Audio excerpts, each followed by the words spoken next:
day 60 of the 75-day challenge. It's funny because my walks have kind of turned into, especially on the weekends, this little game of dodging people because so many people are out for walks because they can't do much else. So I didn't record a video while I was walking today, but we'll continue on with chapter 4, lesson 47 of The Wealthy Gardener. Another great one as well, and we'll jump right into it. So this lesson or chapter is called Emotional Guidance. Our reasoning and intuition, considered the wealthy gardener, make a powerful team. It is best to get them in agreement, but there will be times when inner wisdom knows things that reason can't grasp. All our negative feelings, fear, worry, boredom, dread, are an emotional guidance system screaming at us to change. And if we fail to listen, the inner voice will slowly fade. There was a thoughtful silence around the campfire, and the wealthy gardener is talking to his group of students. I think it's important to make a distinction, Jimmy said. I think fatigue or a weak state of mind can cause negative emotions like despair or a feeling of being overwhelmed. The counselor studied Jimmy intently, and the wealthy gardener felt a fatherly pride of his protege. What do you suggest then? I'm all for listening to the inner wisdom, Jimmy said, but I can't trust my emotions until I produce my best state through exercise, rest, meditation, whatever gives me strength. Only then can I know the guidance is real. And this is so true. I never actually really thought about this like this, or in this way, that you really have to, as a person, have all of those things going for you and be in the right state, the healthy state, in order to even really listen to that inner guidance. Otherwise, it just seems like it's chaos and you're torn in all these different directions. And if you're not sort of in that healthy state, a lot of that sort of chatter in your mind is likely due to the stuff that you have going on and the need for improvements, just as a functioning human being and being healthy and having mental clarity by doing things like meditation or exercising and eating well. And so this lesson continues on, and the wealthy gardener shares a parable. And the parable is called the parable of a scarecrow. So I'm actually going to share this with you guys because I thought it was so well written. It was made of straw, wore a flannel shirt, normal in every way except that it had a brain, a heart, and an ability to walk. For several years after it was planted, however, it acted like all other scarecrows. It stayed motionless in its familiar field. As you might imagine, after a few years, the crows lost all fear of the scarecrow. Soon they were occupying the same fields. One day, a bold crow perched on the arm of the scarecrow and took a peck at him. It flew away with a piece of straw.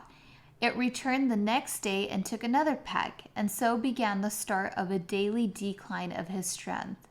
At first, it felt wrong to the scarecrow. There was a vague sense of vulnerability, worry, and fear of survival.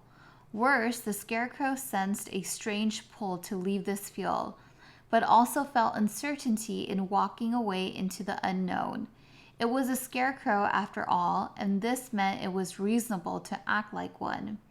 But each day the scarecrow died a small death. It didn't happen at once, but slowly and persistently it lost a piece of itself to the pecking crows.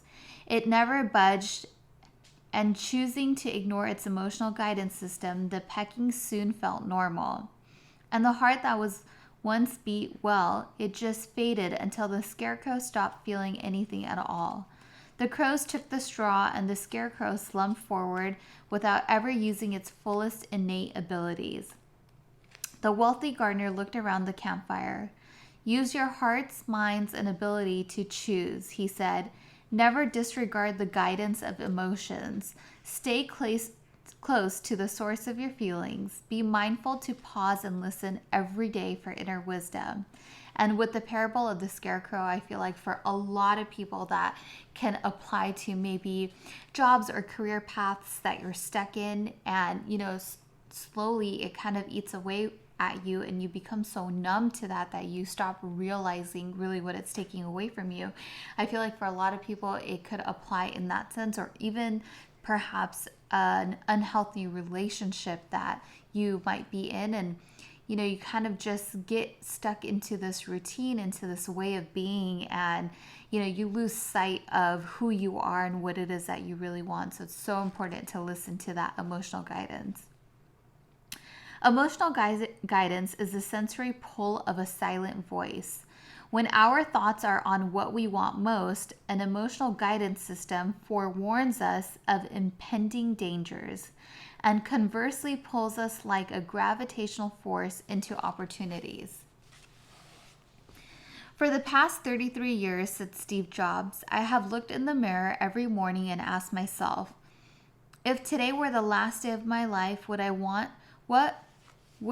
to do what I'm about to do today?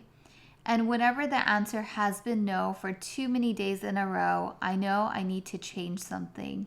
So I love that line. Actually, I put this in my bathroom today, and I'm just going to repeat it one time. It says, if today were the last day of my life, would I want to do what I'm about to do today? I think that's a great question to ask yourself every single day.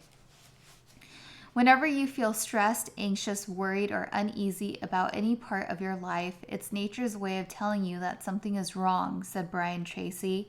It's a message that there's something that you need to address or deal with. There's something that you need to do more or less of. There's something that you need to get in or out of. Very often, you'll suffer from what has been called divine discontent. You'll find dread in your days. In my business ventures and in financial pursuits, I have learned to move away from dread and towards satisfaction, even when I can't clearly see where the new direction leads.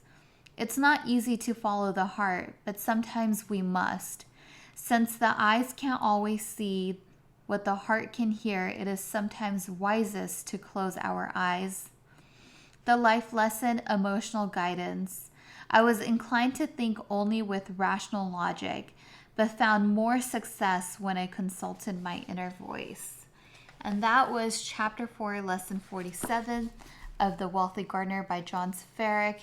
And I am really getting close to finishing the book. This is all that's left on this side. I think it's about just under 20 lessons left. So such a great book. Can't recommend it enough. Details on where to get this book are in my description down below, as well as details on the 75-day challenge, which I am on day 60 of. And that is a wrap for day 60. Just need to finish up my water and call it a night. All right, guys. Hope everybody is staying safe and healthy and taking care of yourselves.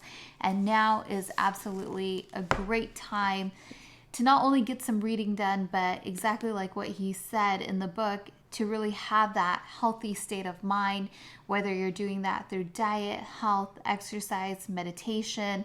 It allows you to have clarity in a way that I feel like you can't really get from many other things, and it'll allow you to really hear that inner emotional guidance that we all have the natural ability to have. So that is The Wealthy Gardener, guys. Great time to read it if you're stuck at home. Take care. Good night. Bye.